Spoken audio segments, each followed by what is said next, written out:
Let me make the complete sentence. If you want God's best, learn to hear and obey God's voice. First of all, I want to emphasize that this is not something that comes to us naturally. I would have to say, in a certain sense, the old Adamic nature is born deaf to the voice of God. It's not natural for the old Adam, the old carnal nature, to hear God's voice. It's something that has to be learned. It's something that has to be cultivated, and cultivated with care. So I'm suggesting to you that if you want God's best, you're going to have to cultivate hearing God's voice. And the world today is full of innumerable voices that blast us, that crowd in upon us, that demand our attention. And yet in the midst of it all, there's that still small voice of God which has endless wisdom, endless authority, and which is the key to our well-being. I want to suggest to you that there's tremendous motivation revealed in Scripture for cultivating the ability to hear the voice of God. The success of our relationship to God and our walk with Him depends on this, that is, hearing His voice. I would like to give a few specific examples. First of all, in the matter of receiving from God healing and health. Without any question, the Scripture makes it clear the key is the ability to hear God's voice. This is brought out so clearly in Exodus 15:26, where Moses is speaking to the children of Israel, and he says this, "If you diligently hear the voice of the Lord your God." The Hebrew says, if hearing, you hear the voice of the Lord your God. That's a Hebraism, a very emphatic form. If you listen with the most tremendous care to the voice of the Lord your God, and do what is right in His sight, give ear to His commandments, and keep all His statutes, I will put none of the diseases on you which I have brought on the Egyptians, for I am the Lord who heals you. So God offers to be your personal physician, but the basic condition is if you will diligently listen to the voice of the Lord.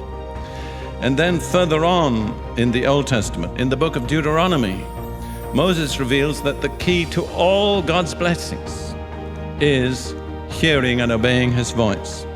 In Deuteronomy 28, verses 1 and 2, he says this, "Now it shall come to pass, if you diligently obey the voice of the Lord your God," but the Hebrew is the same, if hearing, you hear the voice of the Lord your God, "to observe carefully all His commandments which I command you today, that the Lord your God will set you on high above all nations of the earth.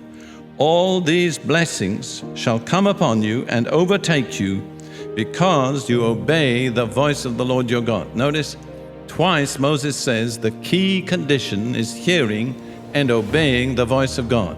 And he says, if you do that, all these blessings will come upon you and overtake you. You do not need to pursue the blessings. The blessings will pursue you if you cultivate hearing the voice of God.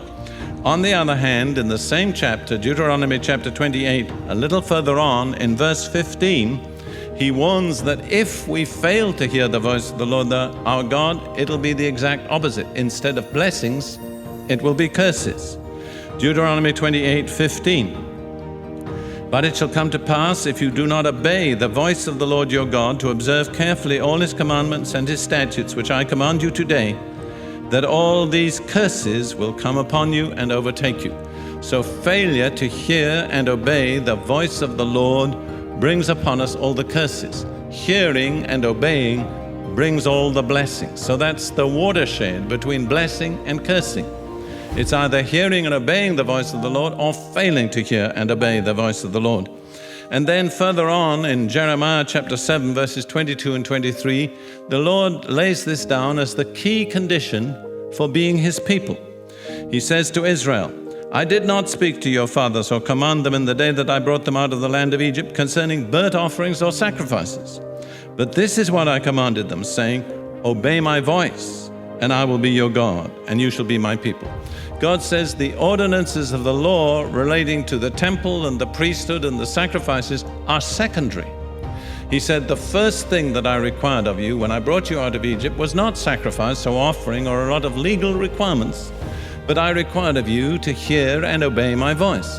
And by implication, what he's saying is the sacrifices are good if they proceed out of hearing my voice. But if you merely offer sacrifices without hearing my voice, that does not qualify you to be my people. You will be my people if you hear and obey my voice.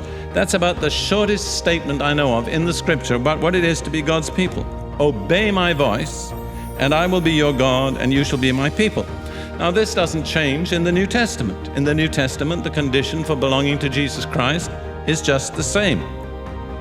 Jesus states it very simply in John chapter 10, verse 27. My sheep hear my voice, and I know them, and they follow me. Who are my sheep? They're the people of Jesus. They're not necessarily Catholics or Protestants or Baptists or Methodists or whatever. The people that belong to Jesus are the people who hear his voice and follow him. And if you don't hear his voice, you cannot follow him. That's always the mark of God's true people, hearing his voice.